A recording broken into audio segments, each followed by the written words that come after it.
Well, hey, and welcome to another episode of the Full Frontal Living podcast. I am recently back from my trip to walk my second Camino. I'm not going to get into that in this episode, but I promise I will give you a debrief episode.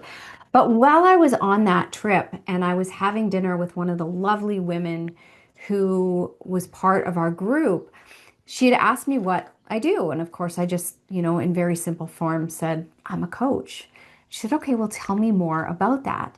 And then she asked this really powerful question of what is the difference between coaching and therapy, which made me realize that many of you might be thinking the same thing. Like, what is the difference between coaching and therapy? What would cause me to invest in a coach versus investing in a therapist? So today I wanted to do an episode uh, that's called The Truth About Coaching That Nobody Talks About. Because so many of the women that I work with have wondered or are in therapy and in coaching or wonder if they should get a coach or a therapist.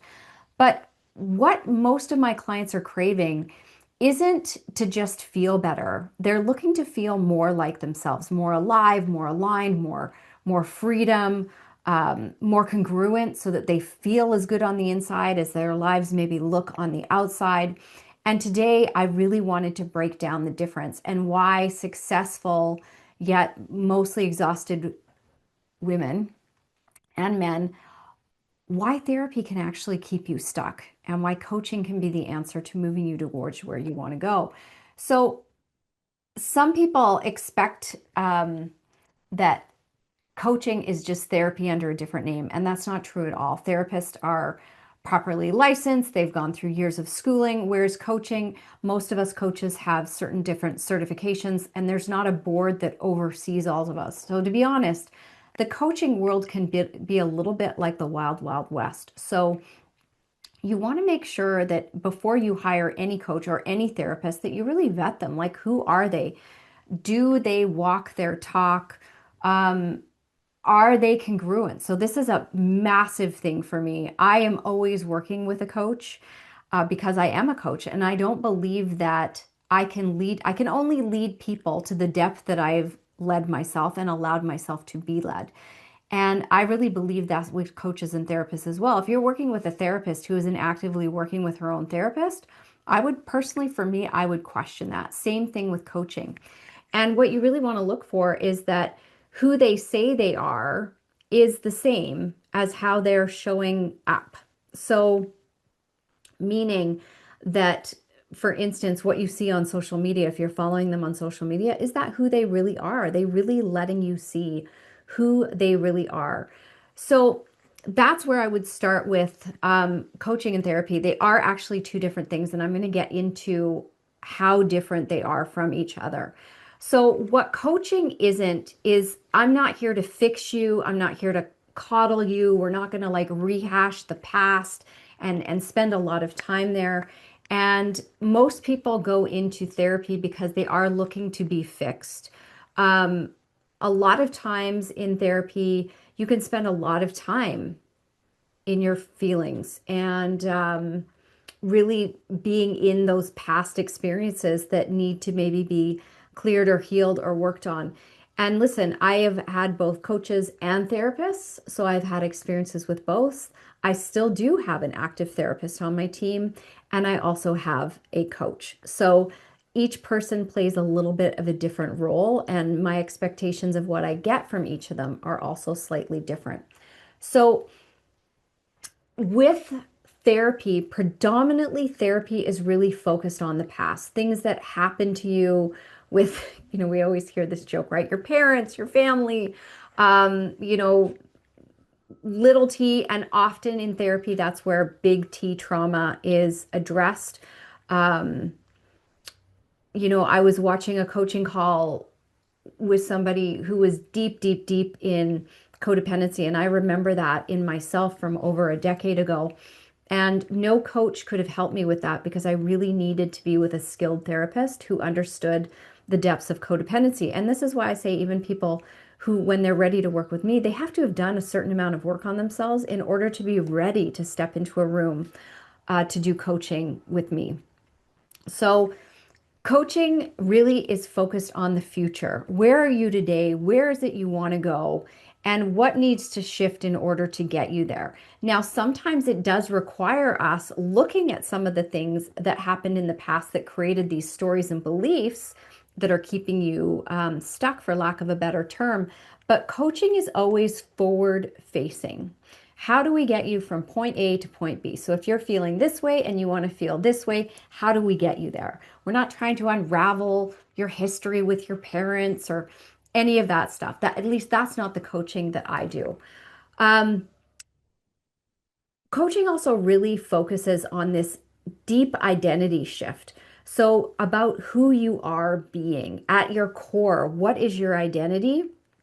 Whereas therapy is often focused on different insights about how things have impacted you. Now, in my coaching, I focus a lot on insights as well. But again, it's always going to be future facing and focused on how can that insight provide that identity shift. So, therapy, you're going to get more emotional healing work. And again, I do some of that in my coaching, but I'm really looking at emotional leadership. So, how you can lead yourself better by learning how to be with, understand, navigate, and master your emotions.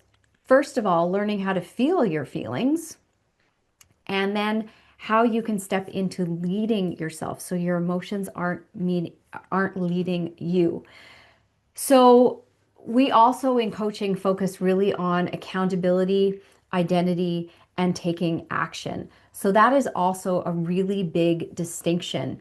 Um, in therapy, I'm very rarely left with, like, okay, here are some things that I want you to go and implement out in your life.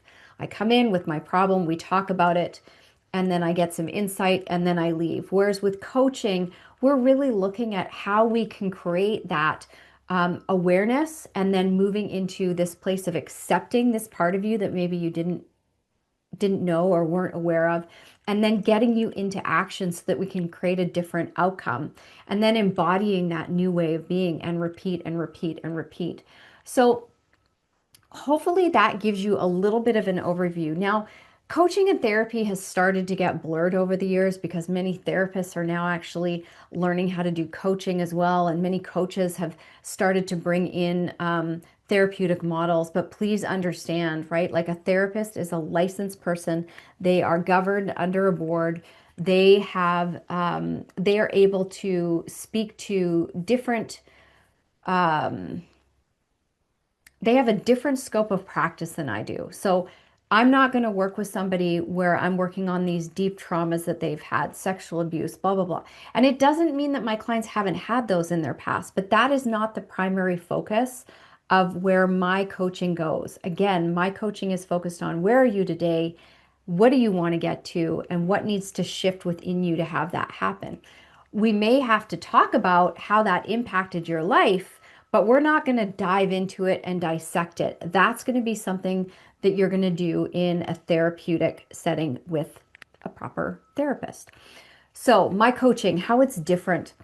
So, a big part of my coaching, and I've been sharing this more and more, is that I coach to your context. So, I listen to the words that are coming out of your mouth, but I actually can hear and see the patterns underneath those words. So, I'm not looking at your circumstances because I actually know that the problem that you think you have is more often than not the problem you actually have. And I don't want to keep you stuck in the problem. So if I coach to the content that you're giving me, I'm actually keeping you trapped in that pattern. And sometimes that can happen in therapy. You just keep talking about the same problem over and over and over again and feeling like you're not making any headway. Because the more you talk about a problem, the more you keep your focus and attention on that problem, the bigger the problem gets. My job as a coach is to move you past that and into action so that you can create different outcomes for yourself. So, I also help collapse time because when you start to shift your identity, things change quickly. So, I don't want you in overthinking and over analyzing of every single little detail. We're looking at, like, who do you need to become? What do you need to grow into? What needs to shift within you? So, for example, when I think about say my relationship with money. So first of all, I talk about money as being a relationship. So if money were a person, what kind of relationship would you be having with that person? So when I was trying to shift my relationship with money, I had to start looking at like, what kind of identity do I need to step into to be an empowered person with money? How would an empowered, wealthy person be with their money? What kind of relationship would they have that would be different from how I'm showing up? For example, they would probably pay their bills on time. They would probably have a sight line on their money.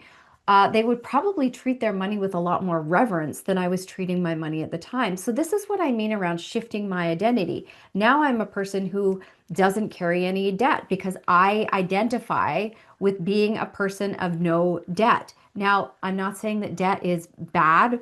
It's not good either. It's pretty much neutral. But for me personally, I want to be the person that doesn't carry any debt. That's part of my identity now. Just like my identity is one of being an athlete. So if I am working with a client who's struggled with her relationship with her body her whole life, she doesn't identify as somebody who is an athlete. So, what kind of shift would need to happen in order to step into a person who identifies as being an athlete or a very healthy person? And can you see how once you step into that new identity, time would collapse because things would suddenly become so much easier? So, in coaching as well, I don't just hear you. So I'm always listening. I'm here to hold very safe and sacred, I call it sacred space, because for many of the men and women that I work with, often they've never allowed themselves to be open and vulnerable and to feel safe to share the things that are deeply rooted in their heart, things that they've never shared with anybody. Because quite often, the people that I work with are the ones who are so responsible for everybody else. They're the leaders and they don't get to be vulnerable because so many people are counting on them to lead the way. So in my space, they're not just heard, but they're also held. They're held in a very safe space where they can be open and vulnerable, but they're also very much challenged and championed. So I am going to push back. I'm going to be that person that says the thing to you that might be incredibly disruptive. Now, I'm always going to do it from a place of care and concern, but it doesn't help me to leave you sitting in your emotions, not taking any forward momentum. My job is to disrupt your beliefs, disrupt your current narrative so that you can create something new. And often in therapy, as I've said, um, there can be a focus on talking about the problem over and over and over again, and the therapist not necessarily challenging the person as hard as they could if they were using powerful coaching questions. So, again, this is just my experience. And again, I'm not knocking therapists. I love my therapist. I legit could not have navigated through the last couple of years without my therapist. And she is awesome. She is so, so good. And I am not the easiest person to coach because I am such a world-class coach. So obviously, I'm not the easiest person to coach because, you have to really be able to hold space for me. Otherwise, I'm not going to listen. That's what happens when you arrive at a certain level of mastery. You have to be working with people that can meet you where you're at and help rise you up. So my therapist, very, very good. So I don't want to throw therapists under the bus. I'm just trying to give you an overview picture of how therapy and coaching can be radically different so that you can make a decision that's best for you based on what's going on in your life. And for me in 2023, what had happened did create a significant amount of trauma. We'll call it little t trauma. It felt like big T trauma at the time. And I needed a therapist who was very skilled in an area that I was not skilled in. And I was not interested in having a coach. I wanted a therapist. I wanted somebody who could just sit and listen to me talk. And I didn't want a lot of big questions asked to me at first. I just needed to be in what had happened because I was trying to understand. So, coaches aren't going to let you just sit there and wallow. And not that I was fully wallowing, but I did just need to like be in the feels of it and allow my body to process what had happened. So, coaching is also very much about, if you haven't picked up on this yet, it's about expansion. So again, I'm not here to fix anything, although people often come to me and there are things that they don't like that they want changed in their lives. But what I said to one of my long-term clients is, the thing about coaching, the longer you're in coaching, the more you realize that you have a coach because it helps you expand into even more. Coaches aren't something you necessarily need, but they're something that you want. They're something that I want because I love what it brings to my life. I love that it opens up more for me. So to me, that is what coaching is about. It's all about expansion. So when my clients come to me, they aren't typically in crisis. They've created amazing lives for themselves, but they're not feeling good about who they are from the inside. They're struggling again with that congruence, with life looking a certain way on the outside, but them not feeling a certain way on the inside. And also, the pursuit of more, more, more, more, more can become this toxic thing because they never truly feel fulfilled. And I want my clients to be accomplishing whatever they want in the world. I mean, I'm a highly ambitious person myself, but I want them to be able to do it from a place of feeling fulfilled and really proud of themselves for where they are today, knowing that they can create more, but no longer having to work from lack or scarcity or feeling like they're just not good enough. So, signs that you might need therapy over coaching, when therapy is right and when coaching is right, or maybe coaching is what you're craving. So, if you are going through things like clinical depression, trauma, massive amounts of anxiety, that is a sign that you probably need some good, solid therapeutic support. And like I said, there are so many phenomenal therapists out there. Get referrals, ask around, and find the person that is right for you. And just like coaches, you can have a call with a therapist just to see, like, are you vibing? It is really important for me, whether I'm hiring a coach or a therapist, that we are in alignment. So there are certain things that have to be there for me in order to feel like I can be in this container and be open and be completely myself.